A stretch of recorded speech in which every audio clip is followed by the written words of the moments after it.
Well, hey guys, today we are working on a 2011 Jeep Grand Cherokee. She's making death noises out of one of the back bearings. I suspect this side here. Now, I'm coming right out of the gate with the disclaimer here. This job sucks. That's why you really can't find a whole lot on the internet about how to do this, because you will resort to throwing stuff and beating on stuff like a caveman, and it pretty much just takes a long time. So you're going to have a 10 or 12 ton shop press. You're going to have a lot of different sizes of sockets. You're going to have different size hammers. You're going to have a lot of patience. So I typically encourage people to tackle smaller mechanical jobs on their own, because it's not that hard. This is not one of those jobs. This is a difficult job. Now, if you Google something on the internet or on YouTube on how to do something and you find nothing, especially with a common vehicle like this, that is because it is either so simple that nobody takes the time to make a video about it, or it's such a pain in the butt that nobody wants to make a video about it. This is the case here. If you've got the money, take it to a front end shop, take it to the dealership, pay the money, have it done. If something goes wrong, you do not want to do this twice. I haven't done one of these in probably 4 or 5 years. I remember they're a tremendous fight, and you're going to hate the engineer that designed it when you're done. So all you guys that are kind of not super mechanically inclined, go right ahead and pay somebody else to do it. Let it be their headache. This is going to take, if you're a good mechanic, 3 to 5 hours, somewhere along in that neighborhood, depending on how rusty everything and how many tools you have.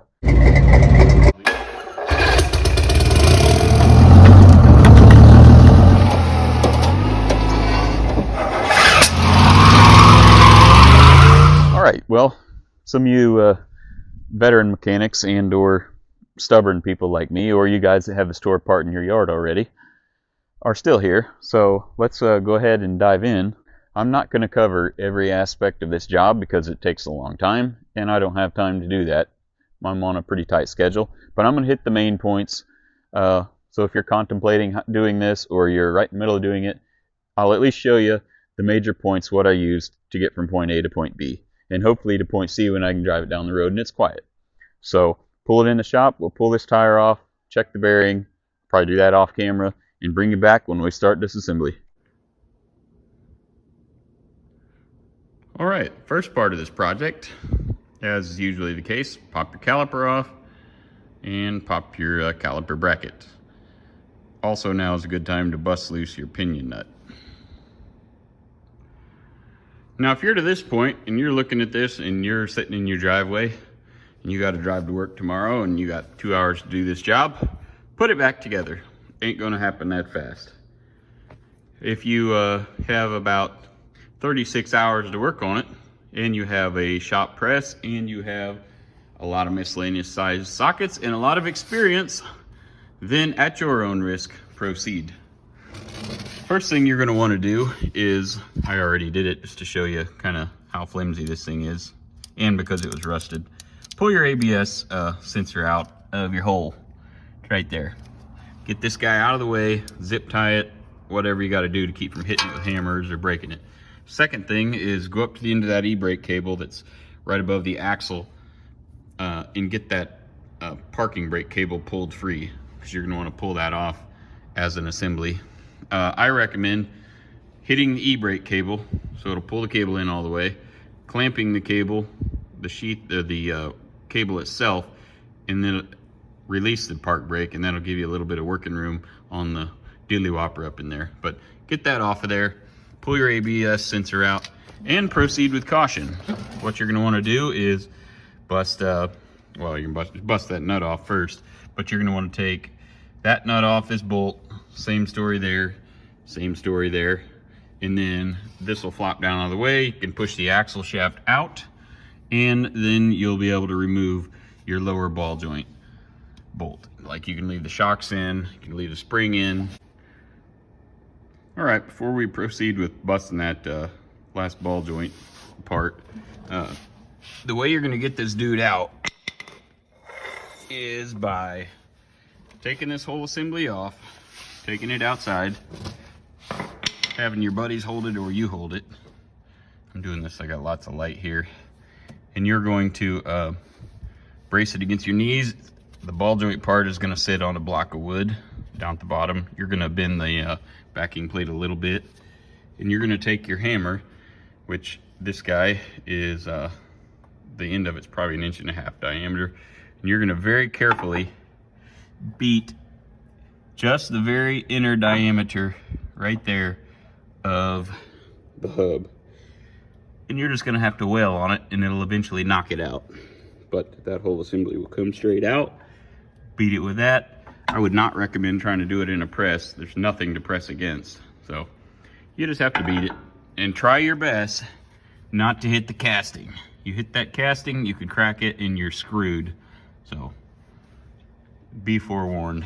Use a small hammer, try to hit as dead center as you can. Key to that is gonna be using both hands. That's why I say get it braced up here. If you wanted to pull the upper control arm off and pull the shaft out, you could probably do it while it's on the car hanging from the bearing or the ball joint, but that's not what I would do. I lost the audio on this clip when I was tearing it apart, so I'll show you. After you have knocked out your center hub this direction, you need to take the brake, park brake assembly off. The way you do that, it's all bolted in here. You get in here to where this little spring arm is. See, there's a little hole drilled there. You get in here with the screwdriver and you leverage that arm down enough that you can get a drill bit or a nail or something in there to hold that little hook in the down position. Then, once that's in the down position, you can unhook this cable that goes through this backing plate here. I've got it pushed as high as I can get it. So that's what you got to do to get this off. Otherwise, it's just your little self-adjuster and your 2 little clips. Super easy. So just get that out of your way and then get your backing plate off.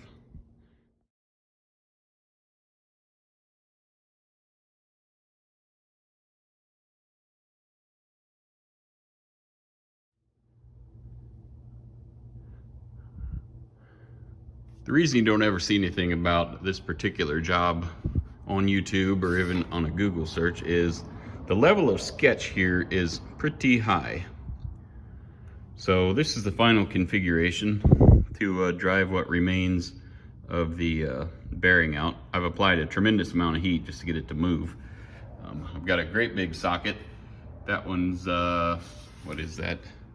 That's probably a 2-inch socket with an extension, getting driven straight down. I've got 2 big blocks of wood, kind of got it shimmed up. The backing plate's taken off. Got that piece there, piece of metal strap across the back of these 4x4 posts. It's sketchy. I suggest applying a fair amount of heat and going slowly and checking to make sure whatever your contraption is set up that you're not spitting stuff out. So I wanted to show you this before I pounded it out the last 1/2 inch. And there you have it. The worst idea Chrysler has come up with in the last 20 years. But as you can see, I have stripped off everything that could potentially get damaged by the manhandling and the heating. ABS sensors out, the backing plate for the braking is off. I mean, there's nothing there but metal, just in case it crashes to the floor. So when you get done beating the fire out of the end of this dude, it will spit the thing out. And when it spits it out, it will have the outer portion of the bearing race still in it. Basically, it'll split it right in half. Now you got to get that dude off there. What I'm going to do is just cut it straight across with a cut-off wheel and just get it where it's most of the way through and just split it. Should come off, but you gotta be real careful you don't get into this. You're also gonna have to get in here with a belt sander, clean up the inside edge. I tried real hard not to hit the outer face, so my damage is just on the inner part where it's tapered anyways, and it doesn't touch anything. None of this touches the end of the CV shaft. All right, using a Dremel wheel, I cut that outer race off, split it, popped it off there, cleaned up this outer part, and then with my belt sanders went ahead and just got rid of the big burrs from my hammer wax, which you're gonna have as well. Made sure that it's flush on the top, which it is because I didn't hit it. Now go take that dude and put it in the freezer. Tell your wife it's a sandwich. Here's the step one of getting your bearing put back in. Like I said, make sure this is clean. I take your old bearing, just with the belt sander, I just clean up one edge of it because you're gonna use this as a press to push your other one in. So I'm gonna take a torch, and heat that up pretty good for a couple of minutes, not like glowing red hot or anything. I'm gonna take my new bearing out of the freezer, set it right here. Then I'm gonna take this guy here, set it right directly on top of that bearing. And then on top of that, I'm gonna put this as a push plate. So I'll have push plate and old bearing and new bearing right under it, and then just push it down straight in. Got to do it pretty quick before your frozen bearing and your heated up ring become the same temperature. You just push it down until it hits that ring. All right, I'm just going to show you the setup, basically what it looks like when I'm done. If you move fast, your bearing is really cold, your housing is hot, this goes really quick and easy. That was my push plate. This is my old bearing, and that's the new one. Make sure that when you push it in there, that it goes all the way in seats, and that you're down far enough your snap ring will go in. Snap ring's the next thing you're gonna put in. Then we gotta put this aside and let it, get warm, because this bearing needs to be warm when we press the refrigerated hub assembly back onto it. And do not forget to put your backing plate back on. Oh, and final note, your metal side, this little washer here, is up, and your rubber one, which has your toner ring, your magnet for your ABS, that needs to go down on the inside to line up with this, wherever it's at. The plug port that's on the other side for the ABS sensor. Now on your reassembly, pull your cable up. You still got your pin in this guy. You can see right there, that's where that cable goes. So you're gonna go right into that. I'm doing this with one hand, but you're gonna slide your cable up in there. I can't do it just with holding the camera and doing this, but see where the cable is? You're gonna pull that cable up, twist it, hook it back in this hook, and pull your spring out. Then you can put your retainers back in your self-adjuster. All right, this is sat long enough that bearing has gotten warm after being in the freezer. Take my little torch, I'm gonna warm it up just a little bit. Not much, you don't wanna burn the grease in there or melt any of the rubber on the other side. Just a tiny bit, get it warm. We'll go grab the hub assembly, the spindle mount, and set it on there. Set a socket on top of that, and then push it down in there. Again, working fast. You don't want the frozen part to warm up to the same temperature as this, and then it'll get hard. All right, backing plate's on, brakes are in. Now, before we flip this over and put it in the press, you have to get a socket that is the same diameter as the metal part of that bearing race. See that? This socket is perfect. 2-inch socket, and that has to remain centered in there. You can stuff a paper towel around there, or a couple of paper towels, kind of help keep it centered all the way around. So that's going to be upside down. You're going to flip this upside down, and this right here will set on your other metal plate. Mine has 2. And what that'll do is when you press the hub in from this side, it'll keep from pushing the 2 bearing halves apart. This is a very important piece. So make sure your socket is in there, paper towels wrapped around it. Then we'll take it over there, flip it down upside down, and I'll show you the setup with a different size socket to push it together. This is the setup here. Just push that dude down until it seats. All right, she's ready to go back in. Bearings in. Everything's nice and clean. Bearing is nice and smooth. Doesn't sound like gravel in the bottom of a coffee can. So we're ready to go put this back on the truck.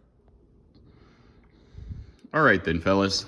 So once you've got to this point, you're pretty much to the reassembly point, which is exactly the opposite of taking it apart. And quite honestly, if you've gotten this far, I don't need to tell you how to put it all back together. But there's an Allen head fitting in the end of a lot of these ball joints. So if your shaft is spinning, you can kind of put a jack under it and use a big wrench. This is, I think, a 24 millimeter and a Allen wrench, and keep that center shaft from spinning. But other than that, it's the exact reverse of your disassembly. Shove your CV shaft in there. Your CV shaft is what preloads your bearing, so you're going to want to make sure that you know your torque spec on that. I'm going to have to go look it up. I don't know offhand, but that's what preloads your bearing. Get it too tight, put too much pressure in your bearings, too loose, they could walk off. So this hits the bearing on one side and your nut jams it on the other. So that's very important. All right, I'm gonna put it all back together. Well, she's quiet as she can be. Other than the transmission making a little bit of whining, but try to get her up to speed. You can kind of hear a little, or not hear, more importantly. She's quiet. It did sound like there was a bunch of pigs fighting back there and I don't know, a bucket of bolts. Anyways, hopefully you're watching this video before you tackle this job and not after. But appreciate y'all watching, and stick around for something a little easier hopefully next time.